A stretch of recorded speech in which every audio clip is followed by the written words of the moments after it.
Hello दोस्तों, स्वागत है आप सभी का हमारे यूट्यूब चैनल अड्डा 730 स्टडी में। तो दोस्तों, आज आपके लिए बहुत प्यारी क्लास लेके आए हैं।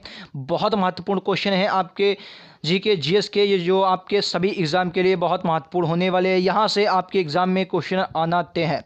ये क्वेश्चन सभी हैं और बहुत इंपॉर्टेंट हैं। लगभग 20 से 25 क्वेश्चन हैं। ठीक है, चलिए तो बिना देरी किए हुए क्लास को शुरू कर लेते हैं। आज के टॉप 20 क्वेश्चन जो आपके सभी कॉम्पिटिटिव एग्जाम के लिए बहुत महत्वपूर्ण होने वाले हैं। अगर आपने अभी तक चैनल सब्सक्राइब नहीं किया है तो चैनल को जरूर से जरूर सब्सक्राइब कर लें। वीडियो पसंद आए, वीडियो देखने के बाद उसको लाइक जरूर कर दें। ठीक है, चैनल को सब्सक्राइब कर लें, वीडियो पूरा देखें, आपको सभी क्वेश्चनों के जवाब दिए जाएंगे और बेहतरीन क्वेश्चन होने वाले हैं। ठीक है, तो चलिए बिना देरी के देखते हैं आज का पहला क्वेश्चन। हर क्वेश्चन के बारे में विस्तार से जानकारी देते हुए आगे बढ़ेंगे और सभी क्वेश्चन आपके लिए इंपॉर्टेंट हैं और आपके एग्जाम में यहां से क्वेश्चन आना तय है। ठीक है, चलिए तो बिना देरी के है शुरुआत करते हैं। आज का पहला क्वेश्चन क्या कह रहा है? कह रहा भारतीय जनता पार्टी बीजेपी का गठन के पश्चात प्रथम अध्यक्ष कौन था? बताइए। जो भारतीय जनता पार्टी यानी कि बीजेपी बनी, उसके बाद उसमें जो पहले अध्यक्ष थे वो कौन बनाए गए थे? तो राइट आंसर क्या होगा? इसके बात करेंगे ऑप्शन नंबर सी, यानी कि अटल बिहारी जो वाजपेयी थे इसके पहले अध्यक्ष बनाए गए थे। ठीक है, चलिए इसके बारे में मैं आपको बता दूं। भारतीय जो पार्टी बीजेपी का गठन हुआ था ये 1980 में किया गया था। इसके प्रथम अध्यक्ष अटल बिहारी वाजपेयी जी बनाए गए थे। ठीक है, चलिए नेक्स्ट क्वेश्चन, अगला क्वेश्चन बेहतरीन क्वेश्चन आपके एग्जाम के लिए बहुत इंपॉर्टेंट होने वाला है। मैं जो भी क्वेश्चन लाता हूं आपके एग्जाम के लिए बहुत महत्वपूर्ण होते हैं। क्या सर टॉमस रो इंग्लैंड के किंग जेम्स फर्स्ट के आधिकारिक राजदूत के रूप में किस मुगल सम्राट के दरबार में आया था? बताइए। कहने का मतलब ये है जो सर थॉमस रो था आया था, ये किसके दरबार में आया था? तो मैं आपको बता दूं जो सर थॉमस रो आए थे ये आपको याद रखना है जहांगीर के शासनकाल में आए थे, जहांगीर के। चलिए आगे मैं आपको थोड़ी जानकारी देता हूं क्या हुआ था। सर थॉमस रो जो इंग्लैंड के किंग्स जेम्स फर्स्ट के द्वारा आधिकारिक राजदूत था, उसने भेजा। ये मुगल सम्राट जहांगीर के दरबार में आया था। मुगल दरबार में आने वाला प्रथम अंग्रेज जो था ये कैप्टन हॉकिंस था, जो जेम्स प्रथम के द्वारा भेजा गया था राजदूत के रूप में। 1609 में भेजा गया था, जहांगीर के दरबार में आया था। लेकिन दूसरा जो था इस थॉमस रो आया था जो आपका 1616 में आया था। क्लियर है? और इससे पहले कैप्टन हॉकिंस 1609 में आया था। ठीक है, चलिए नेक्स्ट क्वेश्चन पर चलें। अगला क्वेश्चन ये रहा आपकी स्क्रीन पर, काफ़ी गजब का क्वेश्चन है, यहाँ से भी आपके एग्जाम में क्वेश्चन आएगा।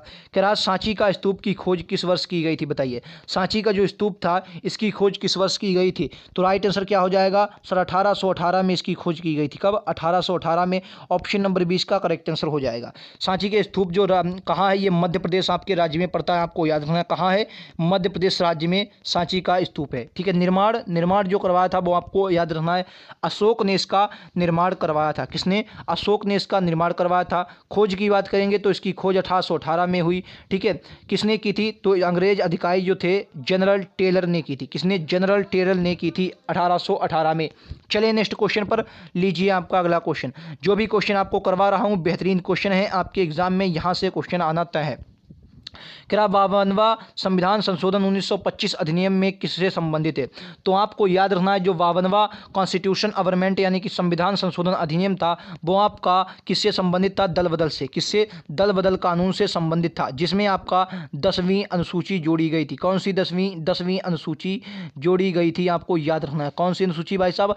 10वीं अनुसूची जोड़ी गई थी। दल बदल कानून था। 52वां कॉन्स्टिट्यूशन अमेंडमेंट यानी कि संविधान संशोधन था 1985। इसके बारे में बात करें तो आपको याद रखना है जो आपका ये दल बदल कानून था ये 92वें संशोधन द्वारा 10वीं अनुसूची जोड़ी गई, जिसमें दल बदल से संबंधित प्रावधानों का उल्लेख किया है। मेन क्या हो जाएगा कि 52वां जो संविधान संशोधन हुआ उसमें आपका 10वीं अनुसूची जोड़ी गई। वीडियो पसंद आए तो वीडियो को लाइक कर देंगे, चैनल को सब्सक्राइब कर लेंगे, वीडियो को आप लोग शेयर कर देंगे अपने स्टडी ग्रुप में जहां आप जुड़े हों अपने दोस्तों में। ठीक है, अगला क्वेश्चन आपके एग्जाम में लाइक क्वेश्चन कह रहा पेरियार राष्ट्रीय उद्यान किस जानवर के लिए प्रसिद्ध है? बताइए। जो पेरियार राष्ट्रीय उद्यान है ये किस जानवर के लिए प्रसिद्ध है? तो मैं आपको आगे बताते हुए चलता हूं।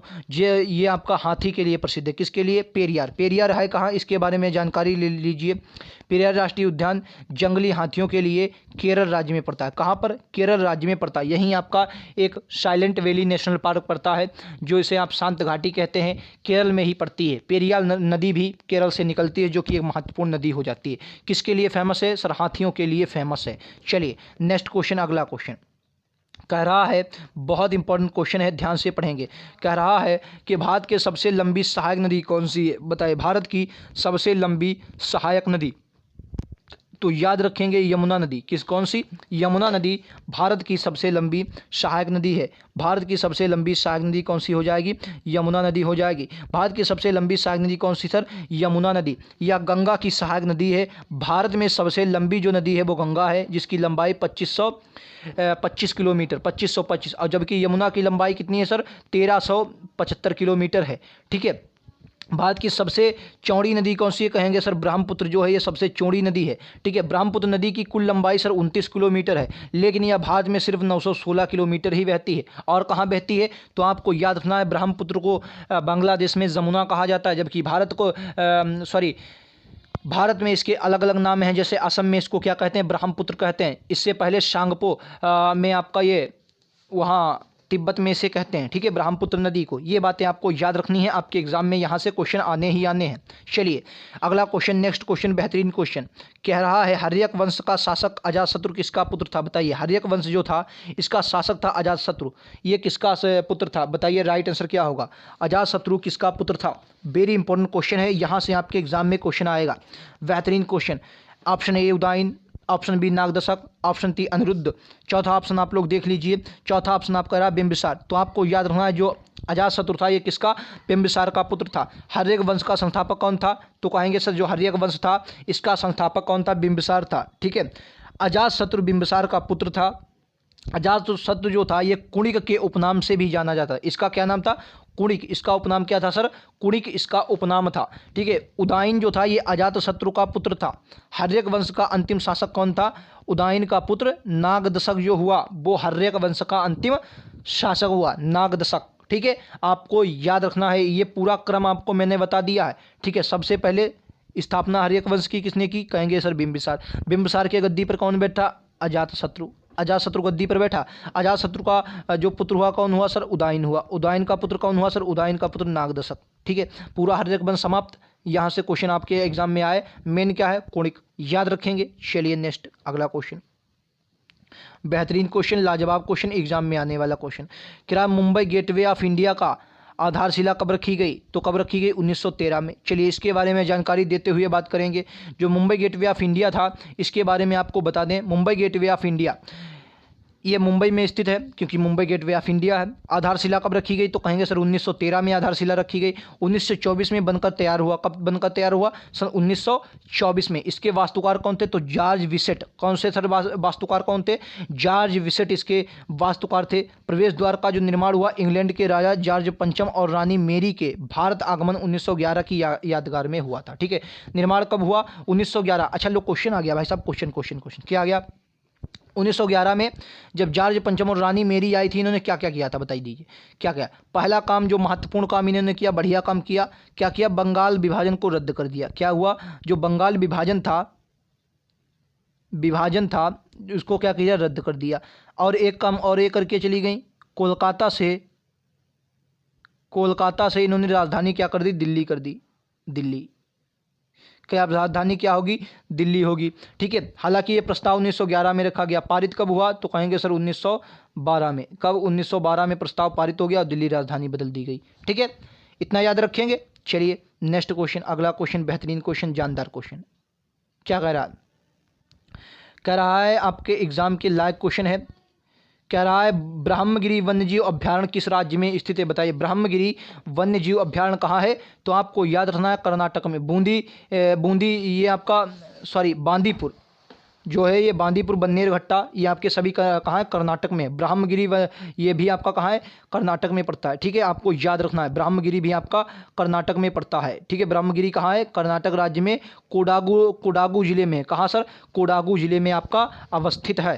कहाँ सर है? कोडागू जिले में। चलिए नेक्स्ट क्वेश्चन, अगला क्वेश्चन कह रहा है आपके एग्जाम के लिए बहुत महत्वपूर्ण होने वाला क्वेश्चन। कह रहा है कि पर्ल ऑफ साइबेरिया किसे कहा जाता है? बताइए। पर्ल ऑफ साइबेरिया किसे कहा जाता है? जब आपके एग्जाम में आया क्वेश्चन कि पर्ल ऑफ साइबेरिया किसे कहा जाता है, तो आप कहेंगे सर वैकाल झील को पर्ल ऑफ साइबेरिया कहा जाता है। ठीक है, क्या कहेंगे सर? वैकाल झील को पर्ल ऑफ साइबेरिया कहा जाता है। बैकाल झील कहाँ है? तो कहेंगे सर रूस में। भाई साहब कहाँ है? रूस में बैकाल झील पड़ती है, रूस में। क्लियर? सबसे गहरी झील बैकाल झील। चलिए नेक्स्ट क्वेश्चन, अगला क्वेश्चन, इसके बारे में थोड़ी जानकारी आप लोग ले लीजिए। करा पर्ल ऑफ जो साइबेरिया है ये बैकाल झील को कहा जाता है, बैकाल झील को। बैकाल झील रूस के साइबेरिया क्षेत्र में स्थित एक मीठे पानी की झील है। किसकी? मीठे पानी की झील है। केवल बैकाल झील विश्व की सबसे प्राचीन और सबसे गहरी झील है। सबसे प्राचीन है और सबसे गहरी झील है विश्व में, बैकाल झील। ठीक है, याद रखेंगे, बेहतरीन क्वेश्चनों में ये क्वेश्चन आपका आता है। ठीक है, आपको 20 क्वेश्चन करवाएंगे, 20 के 20 क्वेश्चन आपको पसंद आए तो वीडियो को लाइक कर दें, चैनल को सब्सक्राइब कर लेंगे। ठीक है, और वीडियो को शेयर जरूर कर देंगे अपने दोस्तों में। चलिए अगला क्वेश्चन, बेहतरीन क्वेश्चन कह रहा है बोरी ये गुफाएं जो दी गई बुर्रा गुफाएं भारत के पूर्वी तट पर निम्नलिखित पहाड़ियों में से किस पहाड़ी पर स्थित है? तो आपको याद रखना कहाँ? अंतागिरी पहाड़ियों पर। अंतागिरी पहाड़ियाँ जो हैं ये कहाँ हैं? तो आप कहेंगे सर ये जो है पूर्वी घाट में पड़ती हैं। पूर्वी घाट ये आपका पश्चिमी घाट होता है, ये आपका पूर्वी घाट होता है। ठीक है, पूर्वी घाट जो कि टुकड़ों में है। टुकड़ों में क्यों है? क्योंकि नदी अपर्दन उधर होता है। ठीक है, क्योंकि बंगाल की खाड़ी में नदियाँ जाकर गिरती हैं। अनंतगिरी पर है। कहाँ पर है? कहेंगे सर अनंतगिरी पहाड़ियों पर पड़ता है। चलिए बात करते हैं इसके बारे में। तो बुर्रा गुफाएं आंध्र प्रदेश में विशाखापट्टनम जिले में अराकू घाटी के पास पड़ती हैं। कहाँ सर? अराकू घाटी के पास पड़ती हैं। अनंतगिरी पहाड़ी है, भारत में सबसे प्राकृतिक गुफाओं में है। इनका जो नाम है, इन्हें भारत में सबसे ज़्यादा प्राकृतिक गुफाओं में शामिल किया गया, प्राकृतिक गुफाओं में शामिल किया गया है माना जाता है। बुर्रा गुफा की जो खोज हुई थी 1807 में हुई थी। विलियम किंग जॉर्ज के नाम एक शख्स ने की थी। ठीक है, किसने की थी? तो विलियम किंग जॉर्ज ने की थी। किसने सर की थी बुर्रा गुफा की खोज? विलियम किंग जॉर्ज ने। ठीक है, तो ये थे आपके 11 क्वेश्चन। अगला question, question number 12। Question number 12 कह रहा है कि निम्नलिखित में से कौन भारत के आर्थिक सर्वेक्षण का प्रकाशित करता है? तो आपको याद ना, जो आर्थिक सर्वेक्षण होता है वो वित्त मंत्री प्रकाशित करता है। कौन? वित्त मंत्रालय। वित्त मंत्रालय वर्तमान में निर्मला सीतारमण है इसके अध्यक्ष हैं वित्त मंत्रालय की। चलिए वित्त मंत्री हैं, इनके बारे में जानकारी लीजिए। क्या आर्थिक मामलों का विभाग जो है भारत का वित्त मंत्रालय केंद्रीय बजट से पहले हर साल आर्थिक सर्वेक्षण प्रस्तुत करता है। या मुख्य आर्थिक सलाहकार वित्त मंत्रालय के मार्गदर्शन में तैयार किया जाता है। ठीक है, आपको याद रखना है। ठीक है, यानी कि कहने का मतलब पिछले साल आपने कितना व्यय किया, कहाँ किया, कैसे किया, वही सब होता है आर्थिक सर्वेक्षण में, और कुछ नहीं। अगले साल कितना करेंगे, क्या करेंगे, कैसे करेंगे, वो बजट में होता है। ठीक है, चलो अगला क्वेश्चन आपके एग्जाम के लायक क्वेश्चन कह रहा है गुप्त वंश का अंतिम शासक कौन था? तो कहते हैं सर गुप्त वंश का अंतिम शासक विष्णुगुप्त था। ठीक है, विष्णुगुप्त जो था गुप्त वंश का अंतिम शासक था। क्लियर है? चलिए इसके बारे में जानकारी यही है कि गुप्त वंश का जो स्थापना की थी वो श्रीगुप्त ने की थी और अंतिम शासक विष्णुगुप्त है। फिलहाल इसमें बहुत से शासक हुए हैं, जैसे समुद्रगुप्त की बात कर लीजिए, जिन्हें कविराज कहा जाता है, कभी ये बीड़ा बजाते हुए दिखाए गए हैं समुद्रगुप्त, और भी बहुत सी बातें इनके बारे में हैं। इनकी उपाधि इन्होंने अश्वमेध यज्ञ करवाए थे। ठीक है, और विक्रमादित्य जो थे वो समुद्रगुप्त द्वितीय को विक्रमादित्य कहा जाता है, उन्होंने विक्रमादित्य की उपाधि धारण की थी। ऐसे क्वेश्चन आपके एग्जाम में आ सकते हैं, तो आप गुप्त साम्राज्य को बहुत अच्छे से पढ़ें, इंपॉर्टेंट है। क्या ऑस्ट्रेलियाई महाद्वीप का सर्वोच्च पर्वत शिखर कौन सा है? बताइए, ऑस्ट्रेलिया महाद्वीप का सर्वोच्च पर्वत शिखर कौन सा हो जाएगा? बताएंगे भाई साहब सभी लोग। सर्वोच्च पर्वत शिखर ऑस्ट्रेलिया महाद्वीप का, तो क्या हो जाएगा सर्वोच्च पर्वत शिखर ऑस्ट्रेलिया महाद्वीप का? तो कहेंगे जो ऑस्ट्रेलिया महाद्वीप है और उसका सर्वोच्च शिखर कौन सा हो जाएगा? Mount Kosciuszko. क्या हो जाएगा? Option number B. कौन सा? ऑस्ट्रेलिया महाद्वीप का माउंट कैसिको। चलिए इसके बारे में आपको जानकारी जरूर देंगे। क्या कह रहा है कि ऑस्ट्रेलिया महाद्वीप का सर्वोच्च पर्वत जो शिखर है वो माउंट कैसिको है। इसकी ऊंचाई 2288 किलोमीटर है, 2288 मीटर है। एग्जाम में नहीं पूछा जाएगा, कट मारिए। ठीक है, माउंट विंसन जो है ये आपके मैसिफ, इसकी ऊंचाई 5140 मीटर अंटार्कटिका में स्थित है। माउंट एल्ब्रुज कहाँ है? ये आपकी यूरोप की चोटी है। और माउंट मैकिन्ले ये आपके एग्जाम में पूछी जाएगी, इसको आप लोग टिक मान लीजिए। माउंट मैकिन्ले उत्तरी अमेरिका की सर्वोच्च पर्वत शिखर है माउंट मैकिन्ले। और यूरोप का भी आपके एग्जाम में एल्ब्रुज भी पूछ लिया जाता है। एल्ब्रुज जो है आपका ये यूरोप का है, याद रखेंगे। ठीक है, एल्ब्रुज कहाँ का है? यूरोप का है। अमेरिका का सबसे उत्तरी अमेरिका का तो माउंट किलिमंजारो। क्लियर है? चलिए अगला क्वेश्चन बेहतरीन है और आपके एग्जाम के लायक क्वेश्चन है। क्या पृथ्वी अपने अक्ष पर घूमती है? बताइए, जो पृथ्वी है ये अपने अक्ष पर किस प्रकार घूमती है? तो आपको याद रखना है पश्चिम से पूर्व। किधर? पश्चिम से पूर्व। पृथ्वी अपने अक्ष पर पश्चिम से पूर्व घूमती है। याद रखेंगे, ऑप्शन नंबर ए इसका करेक्ट आंसर हो जाएगा। वीडियो पसंद आए लाइक से सब्सक्राइब करते रहेंगे, ठीक है। चलिए अगला क्वेश्चन कह रहा, सूर्य के बाद पृथ्वी का सबसे निकटतम तारा कौन सा है? सूर्य के बाद पृथ्वी का सबसे निकटतम तारा कौन सा हो जाए? ऑप्शन ए में रिगेल दिया गया है। अगले भी ऑप्शन आप लोग देख लीजिएगा। अगले में कहा गया है कि प्रोक्सिमा सेंटरी, यही आपका राइट आंसर हो जाए। कौन सा? प्रोक्सिमा सेंटारी जो है ये सूर्य के बाद पृथ्वी का सबसे निकटतम तारा है, ठीक है। चलिए कह रहा है कि सूर्य के बाद पृथ्वी का सबसे निकटतम तारा प्रोक्सिमा सेंटारी है। ये पृथ्वी से 4.22 प्रकाश वर्ष है, दूरी इसकी है पृथ्वी से, ठीक है। चलो अगला क्वेश्चन नंबर 17 बेहद इंपॉर्टेंट क्वेश्चन है। क्या है? गुटेनबर्ग असंबद्धता पृथ्वी की किन दो परतों के बीच स्थित है? ये गुटेनबर्ग असंबद्धता क्या, देखिए पृथ्वी को इस प्रकार से इन्होंने बांट लिया है, ठीक है। ऊपर के भाग को इन्होंने भूप्रपटी कह दी है, नीचे को भाग को क्या कह दिया, इसे मेंटल कह दिया है। इसके और भी पार्ट हैं, 2 मेंटल हैं 2 कोर हैं, तो उसी में ये परतें आपको पढ़ाई हैं हमने एक बार एक वीडियो में, आप जाकर देख सकते हैं। मुझे याद नहीं आ रहा फिलहाल, मैंने ज्योग्राफी की ये जो परतें हैं बहुत अच्छे से एक क्वेश्चन आया था उसी में एक्सप्लेन की हैं, आप लोग उसको जाकर देख लीजिएगा।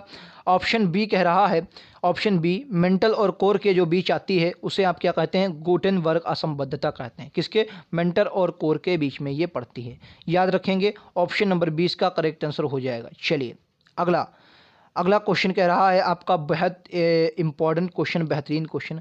राजा रानी मंदिर किस राज्य में स्थित है? बताइए। राजा रानी, और ये इस पर यार स्टार लगाएंगे, मैंने इसको 2 बार करवाया है। स्टैटिक जीके, अगर आपने हमारा पोर्शन देखा होगा स्टैटिक जीके का, जो मैं एसएससी जीडी और एसएसबी हेड कांस्टेबल के लिए लेता हूँ, जिसमें आपको हर प्रकार के, उसमें मैंने ये क्वेश्चन टेम्पल जब करवाया तो ये क्वेश्चन करवाया था। कहाँ है? उड़ीसा में। राजा रानी जो है आपका मंदिर कहाँ पड़ता है? उड़ीसा राज्य में पड़ता है। आप लोग याद रखें, कहाँ? उड़ीसा राज्य में, ठीक है। उड़ीसा राज्य में आपका ये पड़ता है, याद रखेंगे, इंपॉर्टेंट है। मैं इंपॉर्टेंट ही क्वेश्चन आपके लिए लेके आता हूँ। अगला क्वेश्चन, अगला का है, भारत में वैदिक सभ्यता की किस नदी के किनारे विकसित थी? बताइए। जो वैदिक सभ्यता थी ये किस नदी के किनारे स्थित थी? तो वैदिक सभ्यता सरस्वती नदी को, सरस्वती में क्या कहा गया? सरस्वती नदी को नदीतम कहते थे ये लोग। क्या कहते थे? नदीतमे, नदीतम, नदीतम, नदीतमे, नदीतमा, ऐसे नाम इसके रखते थे, ठीक है। चलिए बाकी जैसे अश्किनी चेनाब नदी को कहते थे, विदिशा रावी नदी को कहते थे, ठीक है, सदुत्री सतलज नदी को कहते थे, ऐसे कई नाम हैं। चलिए अगला क्वेश्चन कह रहा है कि झंडा गीत किसने लिखा था? बताइए। झंडा गीत किसने लिखा था? झंडा गीत किसने लिखा था? 4 ऑप्शन, राइट आंसर बताना है। बताइए राइट आंसर क्या होगा? Option number B, Shyamlal Gupta Prasad ने झंडा गीत लिखा था, जिसे विजय विश्व तिरंगा प्यारा झंडा ऊंचा रहे हमारा रचना की थी। किसने? श्यामलाल गुप्त प्रसाद ने, ठीक है। ऑप्शन नंबर 20 का करेक्ट आंसर हो जाएगा। तो 20 क्वेश्चन यहीं पर हुए समाप्त। बेहतरीन क्वेश्चनों की इस श्रृंखला में आपको ये क्वेश्चन कैसे लगे? चैट सेक्शन, हाँ वो पहले वाले क्वेश्चन का उनका भी जवाब मैं दे ही देता हूँ आपको, जो मैंने थंबनेल में लिए थे उनका भी आप लोग जवाब ले लीजिए। पहला क्वेश्चन उनमें था कि सिंध जो निम्नलिखित में से कौन सा अनुच्छेद राष्ट्रपति से संबंधित नहीं है? देखिए अनुच्छेद 51 जो है ये आपका राष्ट्रपति से संबंधित नहीं है, क्योंकि ये जो आपका अनुच्छेद 51 है ये आपका डीपीएसपी में आता है। अनुच्छेद 52 में क्या कहा गया है कि राष्ट्रपति का पद होगा, अनुच्छेद 53 में राष्ट्रपति कार्यपालिका का प्रमुख होगा, और जबकि अनुच्छेद जो 61 है इसमें कहा गया है राष्ट्रपति के महाभियोग की चर्चा, ठीक है। तो यानी कि अनुच्छेद 51 जो है ये आपका राष्ट्रपति से संबंधित नहीं है। अगला क्वेश्चन आपके एग्जाम में आने वाले क्वेश्चनों में से है कि साइमन कमीशन भारत कब आया था? तो आपको आया की बात कर रहा है तो 1928 इसका राइट आंसर हो जाएगा। 1928 में साइमन कमीशन भारत आया था। क्लियर है, याद रखेंगे। तो ये थे आज के टॉप क्वेश्चन। वीडियो कैसा लगा कमेंट बॉक्स में जरूर बताएं नीचे, और अपना स्कोर लिख के जाएं कमेंट बॉक्स में। वैसे तो मैंने ऑप्शन आपको बता ही दिए, विस्तार से चर्चा भी की। सीरीज कैसी लगी जरूर बताएं, आपके सभी एग्जामों के लिए बहुत महत्वपूर्ण होने वाली सीरीज है, ठीक है। मिलते हैं अगले वीडियोज़ में। चैनल को सब्सक्राइब कर लेंगे, बेल आइकन दबा लेंगे, नोटिफिकेशन पहुंचता रहेगा। डेली शाम को 6 बजे, कितने बजे? शाम को 6 बजे आप लोग आ जाया करेंगे। चलिए।